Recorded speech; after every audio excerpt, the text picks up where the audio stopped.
बिस्मिल्लाहिर्रहमानिर्रहीम। अस्सलामुअलैकुम। अलमुंतज़र टीवी में आप सबको खुशामदीद। प्रोग्राम इल्म मारिफत के साथ मैं हूँ आपकी मेज़बान ज़ोफ़िशा नकवी। आज के प्रोग्राम में जो स्टूडियो में हमारे साथ खानम साहिबा मौजूद हैं, उनका नाम है खानम सैयदा ज़ैनब इमरान नकवी साहिबा।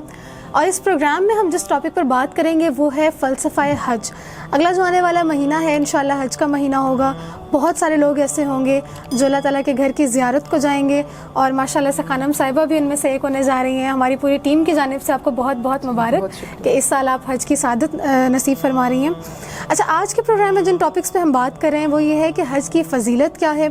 इसके अलावा जो हज के लिए जो लोग जाते हैं वहाँ पर जाके जो अमाल करते हैं उनका फ़लसफ़ा क्या है, ताकि जब हम वहाँ जाएं, वहाँ की ज़ियारत करें और जो भी हम अमाल करें हमें पता हो कि इसके पीछे का फ़लसफ़ा क्या है। जी खानम साहिबा, प्रोग्राम में आपको खुशामदीद कहते हैं बाकायदा तौर पर। अस्सलाम वालेकुम। वालेकुम अस्सलाम। अच्छा खानम साहिबा, सबसे पहले जो मेरा सवाल है वो ये है कि हज का आखिर फ़लसफ़ा क्या है।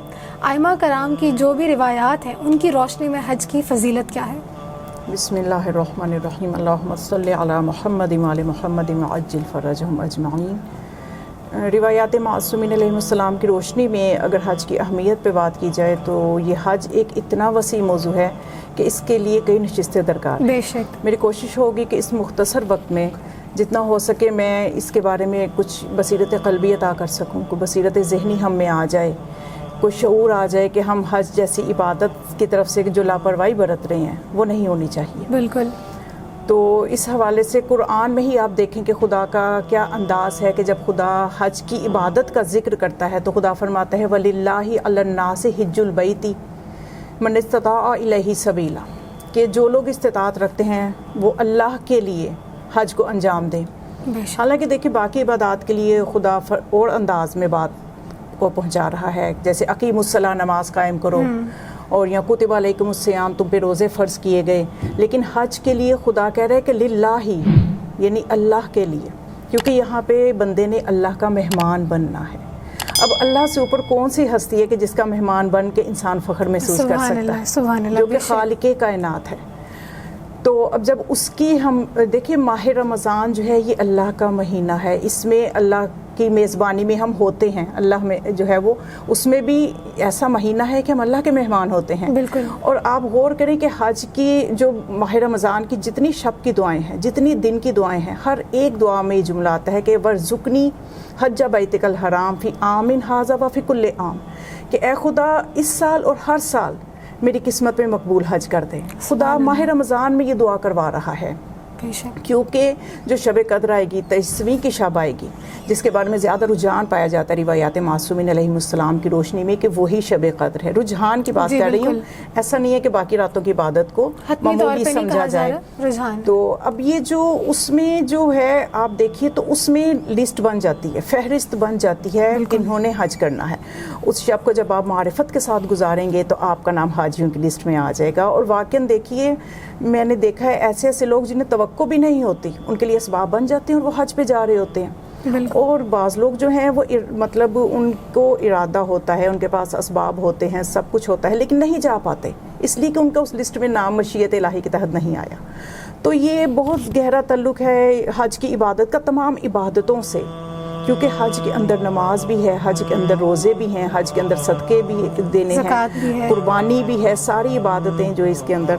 तो अब इसको देखिए अगर आप तो मौला कायनात अलैहिस्सलाम जो है अगर हम शुरू करें तो मौला कायनात जो हैं वो अपनी जब वसीयत करते हैं ऐसे लम्हे के, जो ज़िंदगी के ऐसे लम्हे के आपको पता है कि अब आप अगली यानी आपका आखिरत का सफ़र शुरू होने वाला है, वो कितने कीमती लम्हे हैं। उसमें जो एक अली जैसा इमाम वसीयत करेगा तो वो कितनी कीमती वसीयत होगी। उस वसीयत में आपने हज का जिक्र किया और फरमाया कि हज के इसके बारे में, इस इबादत के बारे में आपने वसीयत फरमाई कि इसको आपने मामूली नहीं समझना, अपनी औलाद को वसीयत की। सारे वसीयत तो औलाद को की जाती है, लेकिन इमाम जैसी हस्ती औलाद को वसीयत करेंगे, लेकिन क़यामत तक के उनके चाहने वालों के लिए पैगाम है। उसके अलावा हम देखते हैं तो मौला हसन अलैहिस्सलाम ने, मौला हुसैन अलैहिस्सलाम ने 20 हज पापयादा किए हैं। किस मोहब्बत में कि वो इमाम की जो मारिफत है हज के बारे में, गरचे हम उसको तो नहीं पा सकते, लेकिन उनके अमल से हम अपने अंदर जो है उसकी हज जैसी इबादत की फजीलत को समझ तो सकते हैं कि इमाम पापयादा क्यों हज कर रहे हैं, और हमें मासूमीन की ज़िंदगियों में ये मिलता है। تو پھر اس میں کیا ہوتا ہے کہ معصوم جانتے ہیں کہ یہاں پہ ایک ایک قدم میں مجھے قرب الہی مل رہا ہے، میرا ایک ایک قدم اللہ کے قرب کی طرف بڑھ رہا ہے. اور بلکہ امام حسین علیہ السلام کے بارے میں یہ ملتا ہے کہ آپ نے 3 مرتبہ اپنا تمام اثاثہ اللہ کی راہ میں لٹا کے حج کیا، تمام سامان اللہ. سبحان اللہ. اور دیکھیے ہم جب حج کے بارے میں عجیب طرح سے جب ہم معصومین کی سیرت نہیں پڑھتے تو ہم پھر اپنی ایک شریعت بنا لیتے ہیں. سیرت پڑھیں گے تو شریعت وہی بنے گی نا جو معصومین جو چاہتے ہیں. ان کی جانب تو سے جو جب ہم تک سیرت نہیں پڑھیں گے، صرف ہم ان کے فضائل پہ ہی اپنی توجہ کو رکھیں گے، لیکن ہمارے عمل کے لیے ان کی سیرت ہے کہ معصومین کی زندگیاں آپ دیکھیں، انہوں نے جوانی میں حج کیے ہیں، انہوں نے بچپن میں حج کیے ہیں، اور ہمارے یہاں کہا جاتا ہے کہ بچوں سے فارغ ہو کے بوڑھے ہو کے حج کرنے جائیں گے.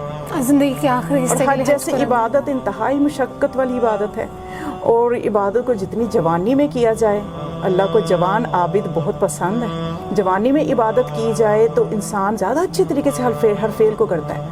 یہ کہ دوسروں کے کندھے کا بوجھ بن کے آپ طواف کر رہے ہو، دوسروں کے سہارے آپ سعی کر رہے ہو. چلے جن کی مجبوری ہے وہ ایک الگ مجبوری بات ہے. بھی تب دیکھیں نا، اب مجبوری ہے تو یقیناً شریعت میں ہر مجبوری کے ساتھ گنجائش موجود ہے. ہمارا اسلام تو اتنا خوبصورت عقلی مذہب ہے جو قیامت تک کے لیے ضابطۂ حیات ہے، ہر بندے کے لیے ضابطۂ حیات ہے. مجبوریاں جو ہم نے خود بنا لی ہیں نا وہ غلط ہے. لیکن اولین فریضہ یہ ہے کہ جوانی میں جوانی میں کریں، اور اس کے لیے جو ہے آپ کو مطلب واجب حج جو ہے دیکھیں اس کے لیے ٹھیک ہے شرائط ہیں شریعت میں. ایک تو صحت کا ہونا، استطاعت کا ہونا، اور امکانی طور پہ آپ کے لیے ممکن ہو. ایسا نہ ہو کہ راستے بند ہو، جیسے کہ کووڈ کے لیے راستے بند تھے. بالکل. تو اب ایک شرط مفقود ہو گئی تو انسان کہہ سکتا ہے جی میں حج کرنے نہیں جا سکتا کہ راستے بند ہیں. لیکن اب جب کہ راستے بھی ہوں، صحت بھی ہو، استطاعت بھی ہو،